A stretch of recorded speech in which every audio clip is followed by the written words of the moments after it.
ইউক্রেনের রাজধানী কিয়েভ ও পার্শ্ববর্তী অঞ্চলে রাশিয়া আবারও রাতভর ব্যাপক ড্রোন ও ক্ষেপণাস্ত্র হামলা চালিয়েছে। এই হামলায় অন্তত 10 জন নিহত হয়েছেন এবং আহত হয়েছেন 34 জন, যাদের মধ্যে 4 জন শিশু। ইউক্রেনের সরকারি সূত্র ও জরুরি সেবা বিভাগ এই তথ্য নিশ্চিত করেছে। হামলাটি স্থানীয় সময় মধ্যরাতে শুরু হয় এবং ভোর পর্যন্ত স্থায়ী হয়। বার্তা সংস্থা রয়টার্স এই তথ্য জানিয়েছে। রয়টার্সের তথ্য মতে কিয়েভের শেভচেঙ্কিভস্কি জেলায় একটি বহুতল অ্যাপার্টমেন্ট ভবনে সরাসরি আঘাত হানে রাশিয়ার মিসাইল। সাথে সাথে সেখানে ভয়াবহ অগ্নিকাণ্ড ঘটে। আগুন দ্রুত ছড়িয়ে পড়লে জীবন বাঁচাতে এদিক সেদিক ছোটাছুটি শুরু করে বাসিন্দারা। উদ্ধারকর্মীরা ধ্বংসস্তূপের নিচে আটকে পড়া মানুষজনকে উদ্ধারে রাতভর অভিযান চালিয়েছে।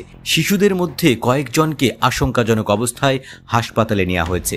ইউক্রেনের বিমান বাহিনী জানিয়েছে, রাশিয়া এই হামলায় মোট 352টি কামিকাজে ড্রোন এবং 16টি ক্রুজ ব্যালিস্টিক ক্ষেপণাস্ত্র ব্যবহার করেছে। এর মধ্যে 339টি ড্রোন এবং 15টি ক্ষেপণাস্ত্র প্রতিহত করা সম্ভব হলেও বাকি অস্ত্রগুলো কিয়েভ ও অন্যান্য স্থানে আঘাত হানে, যার ফলে ঘটেছে এত ক্ষয়ক্ষতি ও প্রাণহানি।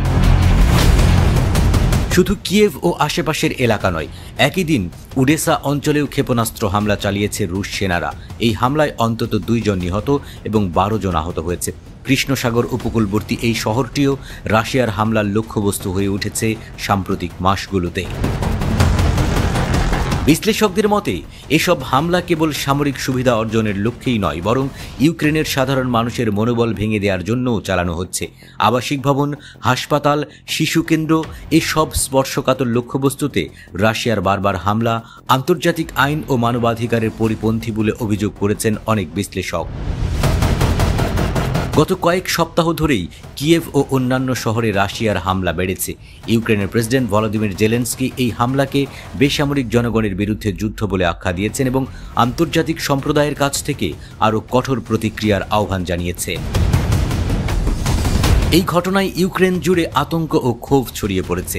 একদিকে যেমন প্রতিরক্ষা ব্যবস্থার দক্ষতা অনেক ক্ষেপণাস্ত্র প্রতিহত করতে সক্ষম হচ্ছে, তেমনি কিছু লক্ষ্যচ্যুত অস্ত্র জনগণের জীবনে ভয়াবহ ক্ষতি বয়ে আনছে।